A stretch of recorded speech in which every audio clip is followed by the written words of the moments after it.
Welcome to the MS-Perspektive podcast, Perspective with a K as I'm German. I'm Nele von Horsten, MS patient, patient advocate and author. I'm bringing you interviews, inspiration and information about living with multiple sclerosis and show you ways how you can positively influence the disease and make the best out of your diagnosis.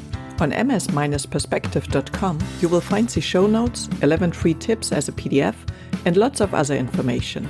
And now the show begins.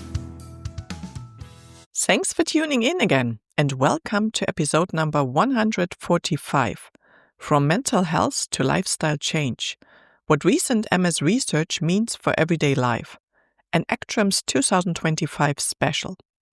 Living with multiple sclerosis means making decisions every single day that go far beyond medication.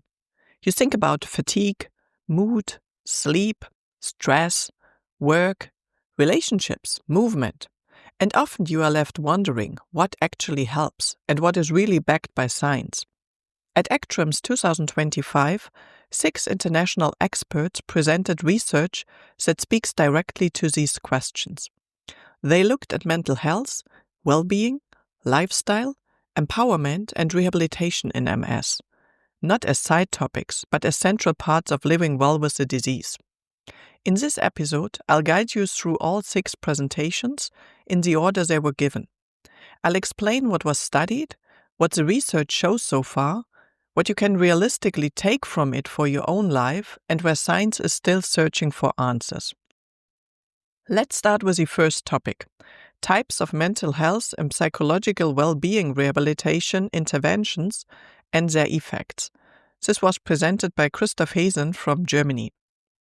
What this was about.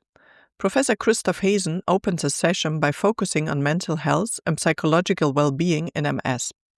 Depression, anxiety, emotional overload and reduced quality of life are very common in MS, and yet they are still not consistently addressed in routine care. He looked at different types of mental health and well-being interventions, including cognitive behavioral therapy, mindfulness-based approaches, coping skills training, fatigue management, and structured psychological rehabilitation programs. What the research shows. The evidence is clear. Psychological interventions do help. They can reduce depression and anxiety, improve quality of life, and help you cope better with fatigue, stress, and uncertainty. At the same time, the effects are usually moderate, not dramatic. These interventions don't cure MS, but they reliably help people live better with it. Another important point, interventions work best when they are structured, time-limited, and integrated into regular MS care, rather than offered only in crisis situation. What this means for you. Mental health support is not a luxury. It is an evidence-based part of MS care. If you struggle emotionally, feel overwhelmed, anxious, or mentally exhausted, this is not a personal weakness. These are MS-related challenges, and there are interventions that can help. Seeking psychological support, whether through therapy, group programs, or digital tools, is supported by solid evidence. What comes next? Future research will focus on better matching interventions to individual needs, expanding access through digital and blended care, and making mental health screening a routine part of MS follow-up.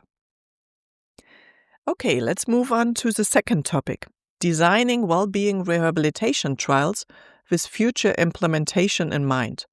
This was presented by Marcia Finlayson from Canada. What this was about. Professor Marcia Finlayson shifted the focus to a different question. Why do so many interventions that work in studies never reach everyday MS care?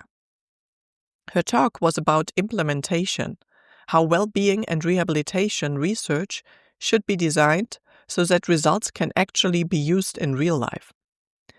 Key insights. She showed that trials are more likely to change care if they consider time and energy demands, cost and staffing, accessibility for people with different disability levels, and outcomes that actually matter to people with MS. A key message was that people with MS should be partners in research, not just participants. What this means for you. Your lived experience matters. When research reflects real life, it's more likely to lead to programs you can actually access. The shift to what patient involvement means that your priorities increasingly shape what future MS care looks like. What comes next? Research will increasingly focus on pragmatic trials, co-design with people living with MS, and better links between research, clinics, and communities. And now we are moving on to topic number 3, concealment of MS diagnosis and symptoms. This was given by Rebecca Maguire from Ireland. What this was about? Dr. Rebecca Maguire talked about something many people with MS know very well: hiding the disease. You might hide your diagnosis or symptoms at work, in social situations, or even within your family, often to avoid stigma or discrimination. Her research explored how concealment affects mental health and support seeking. What the findings shows: concealment is common and often understandable, but it comes at a cost. Research shows links between concealment and higher psychological distress, more anxiety and depressive symptoms, and reduced help seeking. Hiding MS can feel protective in the short term, but exhausting over time. What this means for you: there is no obligation to disclose your diagnosis. Disclosure is always your choice. At the same time, having at least one safe space, one person or environment where you don't have to hide, can protect your mental health. What comes next? Future work will focus on stigma reduction, workplace interventions, and tools that support people in making disclosure decisions safely. Okay, so let's move on to topic number 4, living well with progressive MS. This was presented by Silvia Poli from Italy. What this was about? Dr. Silvia Poli presented the Living Well program, a holistic, goal-oriented well-being intervention designed specifically for people with progressive MS. Instead of focusing on symptoms alone, the program starts with one key question: what matters to you? What the results show: participants reported a greater sense of control, improved emotional well-being, and more engagement in meaningful daily activities. Importantly, success wasn't defined only by clinical scores, but by personal goals. What this means for you: living well with MS is not only about symptom reduction, it's also about meaning, agency, and values. Even small personal goals can improve well-being, regardless of disease stage.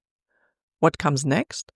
Next steps include larger studies, adapting the program to different healthcare systems, and integrating it into routine progressive MS care. Okay, let's move on to theme number 5, nurse-led expert-patient programs. This was presented by Miguel Angel Robles Sanchez from Spain. What this was about? Miguel Angel Robles Sanchez, sorry for not pronouncing the name correctly, presented a large nurse-led expert-patient program implemented across Catalonia. The idea is simple but powerful. When you understand your disease better, you can manage it more confidently. What the study found?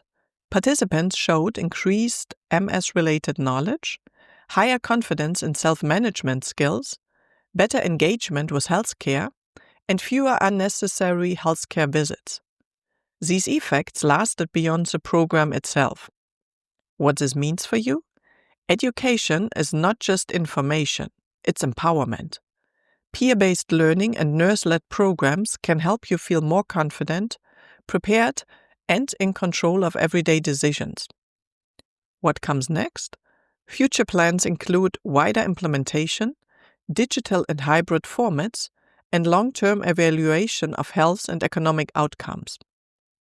And with this, we are coming to the final 6th presentation, Sustained Benefits of a Multi-Domain Lifestyle Intervention. And this was presented by Ariane Gravestein from the Netherlands. What this was about? The final presentation focused on lifestyle. Dr. Ariane Gravestein presented 24 months follow-up data from the LIMS study. The intervention combined Mediterranean-style nutrition, physical activity, sleep optimization, and stress reduction. What the results show? Over 2 years, participants experienced sustained improvement in quality of life, reduced anxiety and fatigue, better psychological well-being, improvements in BMI and waist circumference, and lasting changes in diet, sleep, and stress management. Not everything improved equally, but many benefits lasted. What this means for you?